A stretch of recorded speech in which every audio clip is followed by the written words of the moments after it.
welcome to the show. Thank you. Good to be here. I'm excited to have you on. I can't wait to pick your brain on some of these amazing topics that are going to come up here, and so much more, and enlighten some of the listeners here with your expertise. But before we do that, tell me a little about how you got into what you're doing today. Sure. Well, a little bit of I'll try not to make it too long of a story, but I started my career back in, I'll say corporate America, but technically it was corporate Canada because I was born and raised in Canada, but started working with big, Fortune 500 companies. And I was traveling all over the globe doing consulting, which was just a wonderful education process. And, there was a lot, a lot of benefit to that, but, it's a little bit grueling living out of a suitcase for all those years. So a little over 10 years ago, I started my marketing agencies and Change Marketing, and have been working with small clients and startups, and really helping them to get found, and really leverage a lot of the learning that I had in corporate America, because it was the beauty of that education is I really got to see things at scale. And I think a lot of entrepreneurs don't have that benefit. They're experts in their own space, but they just haven't seen how things work at scale. So being able to do that, I think, provides a unique perspective. And then I was getting called more and more into strategy as well with clients. And so a couple of years ago, launched a fractional CMO, Chief Marketing Officer firm called the Alchemy Firm.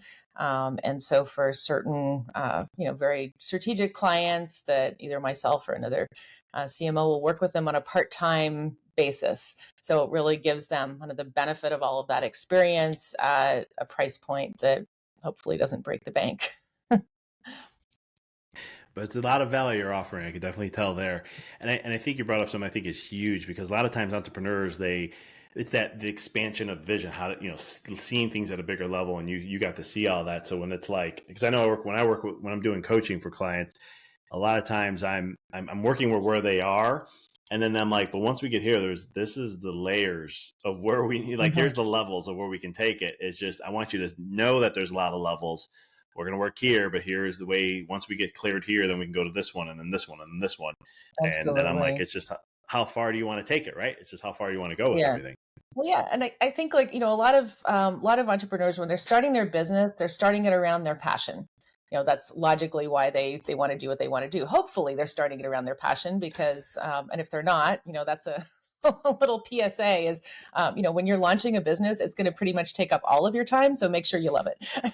But at least initially. But a lot of it's difficult for them sometimes to get to that level where the entire business isn't wrapped around them. And the day when they're able to pull themselves out of operations and have other people really helping them, and kind of leveraging their expertise, and being able to, shocker, actually take time off away from their business and have it still function effectively. That's the point when you know that you have a business and not a job.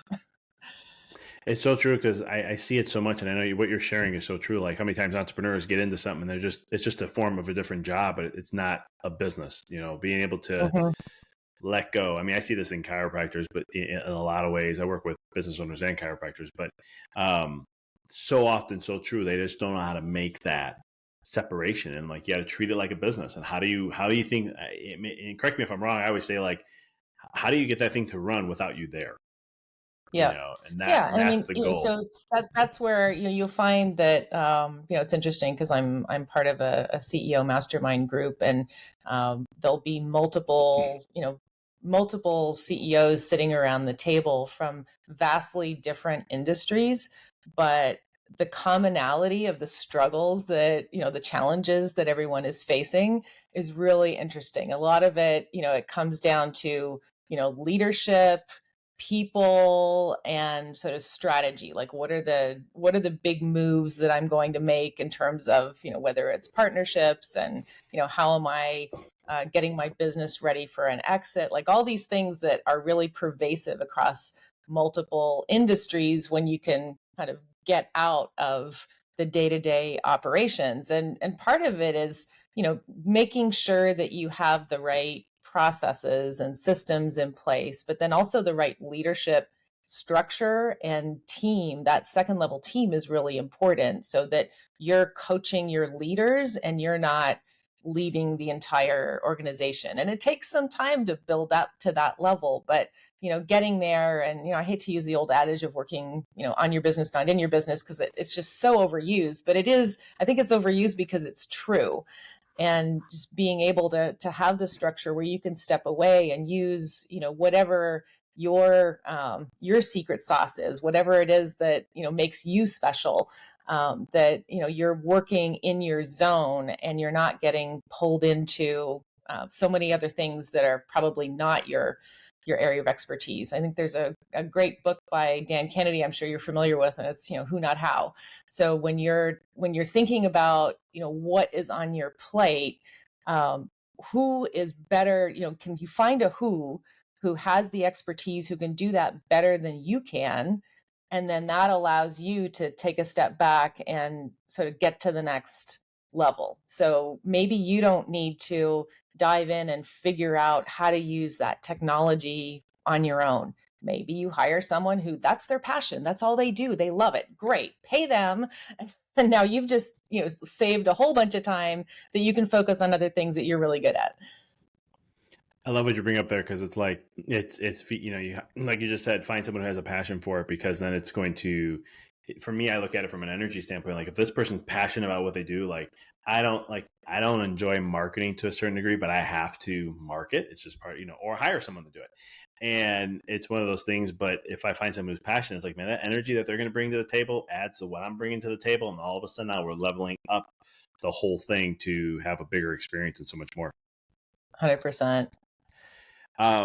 So I know things have changed a little bit in the space of marketing. Before I even get into that, you were saying something I love, because I thought that was like a marketing advantage. My head just said marketing advantage when you're saying this, like your secret sauce. Is that like your marketing advantage when it comes to marketing in a sense? Would you say that? Define what your secret sauce is and then share that out and market that?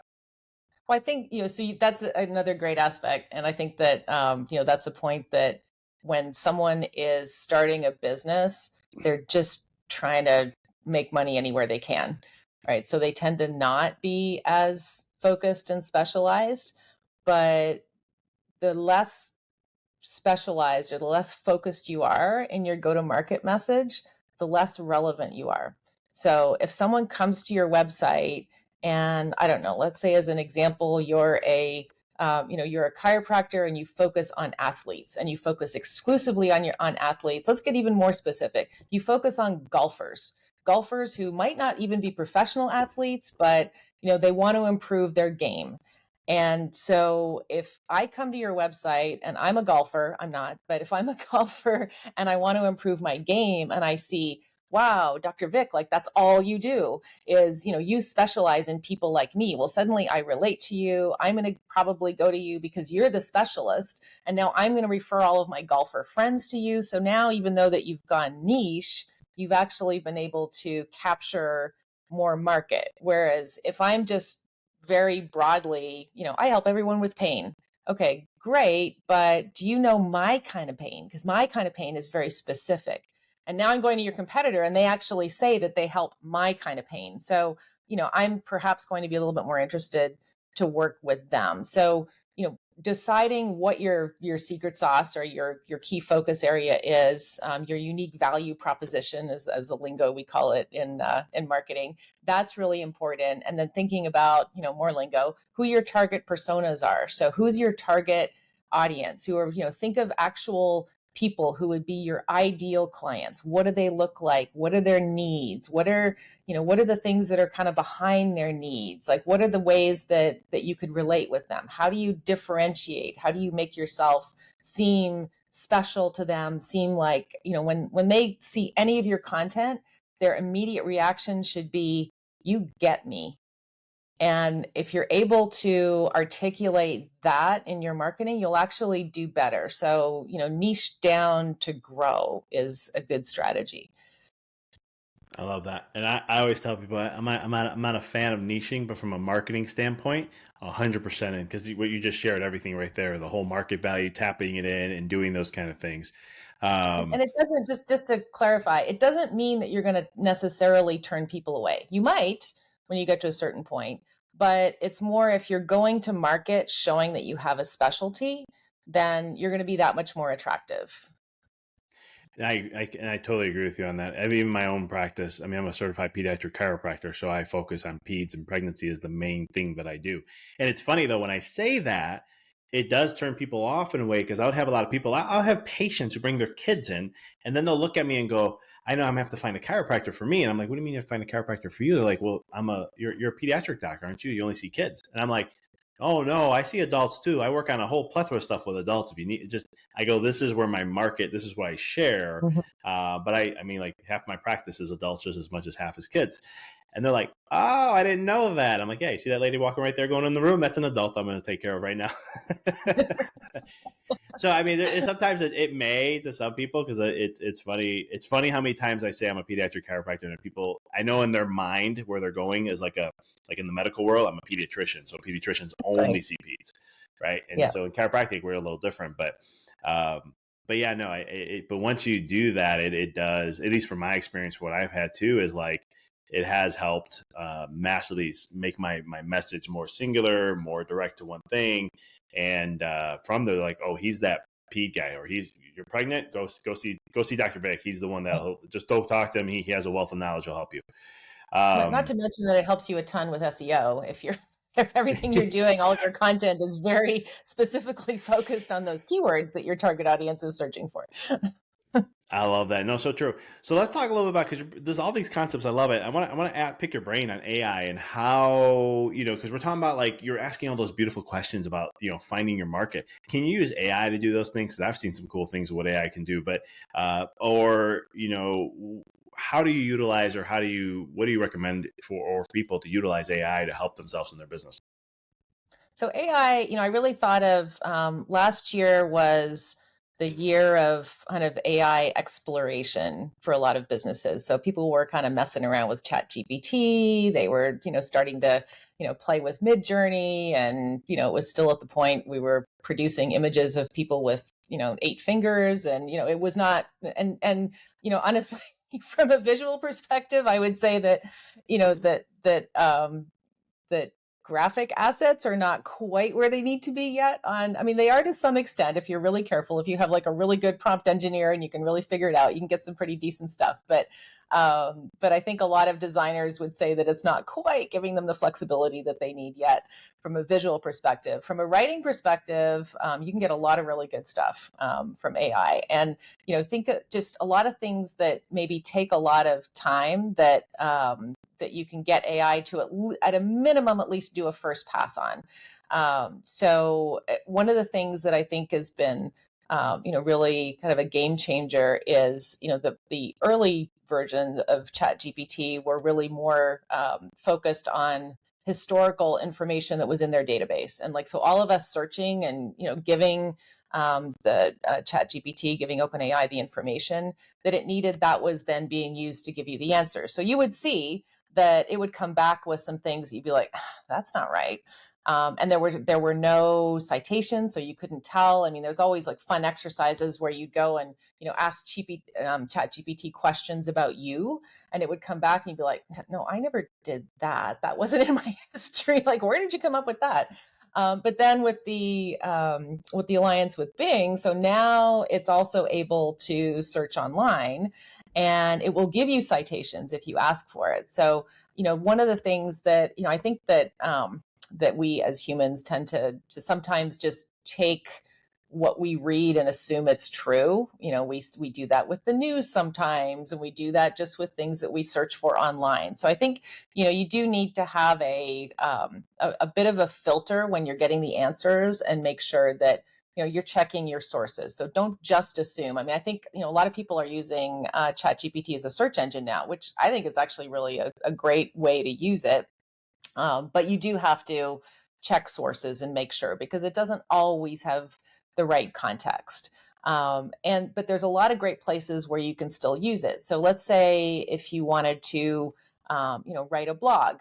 A lot of people are thinking, oh, well, I can just, put a prompt and I'm going to take that blog and I'm going to copy paste it into my website and I'm going to get massive SEO response. And now I can create 100 blogs a month. This is going to be amazing.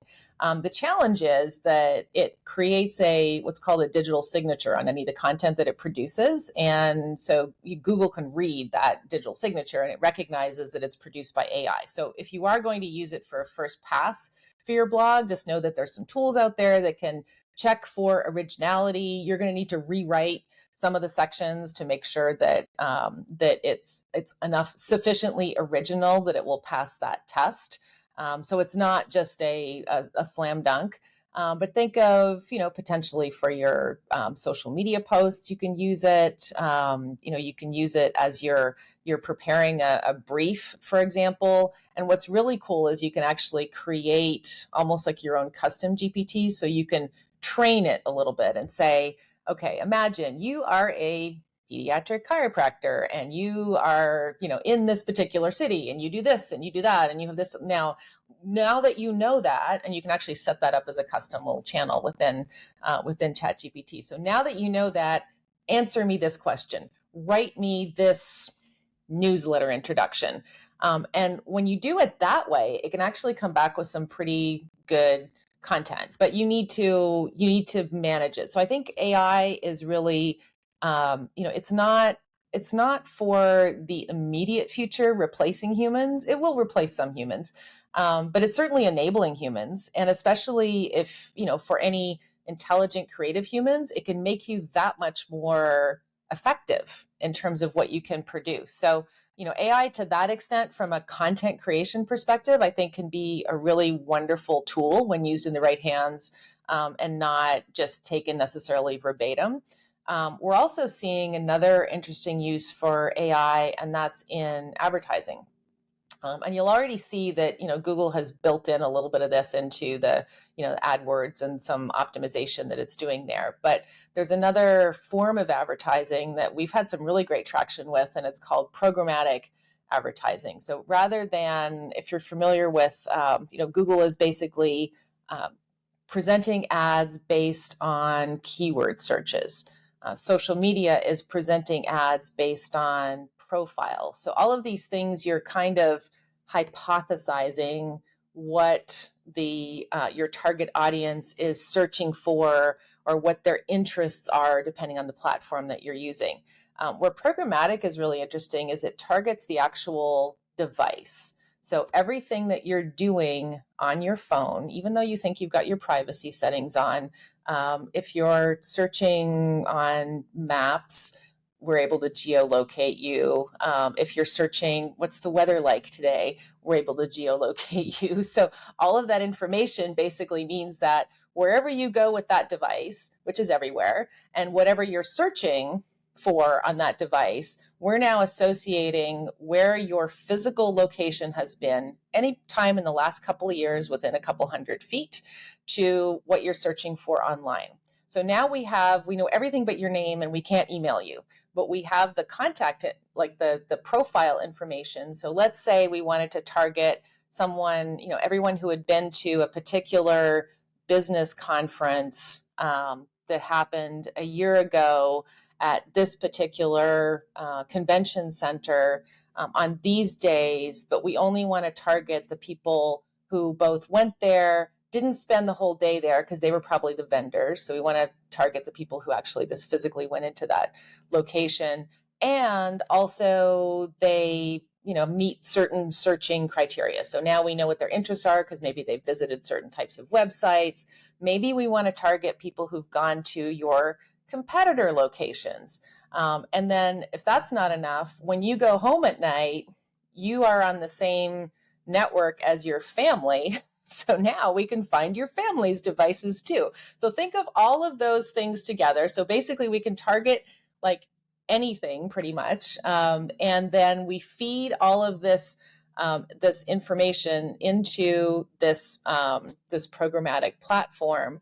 and we'll feed it different scenarios in terms of, location and interests.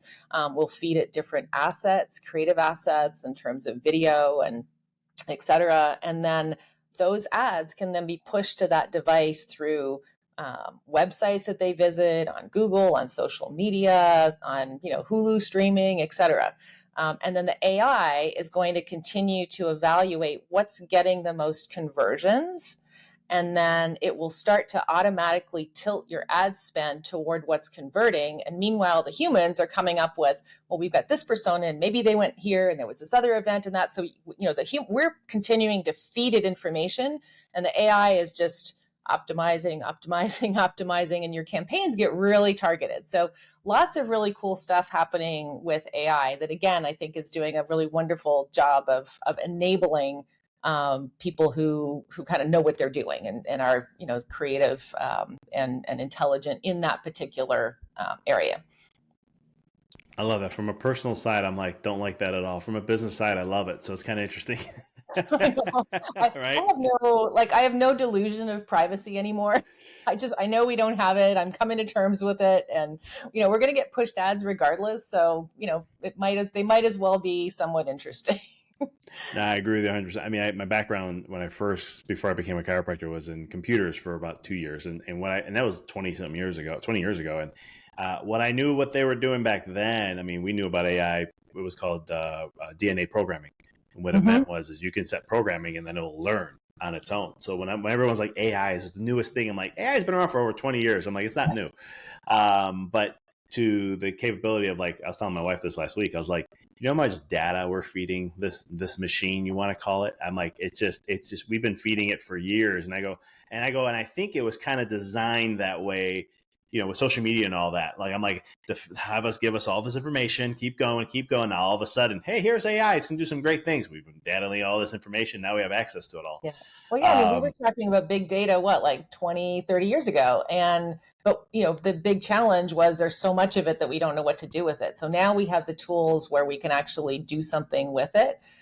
So it really, like I said, last year was kind of the year of everyone was experimenting with AI. Now you're seeing it embedded into pretty much almost any software tool that you use, including a lot of marketing tools. I mean, Canva's coming out with some great AI tools. There's, the Adobe suite. You've got some great AI that's being built in there. And it's just enabling some things that might have been more tedious previously.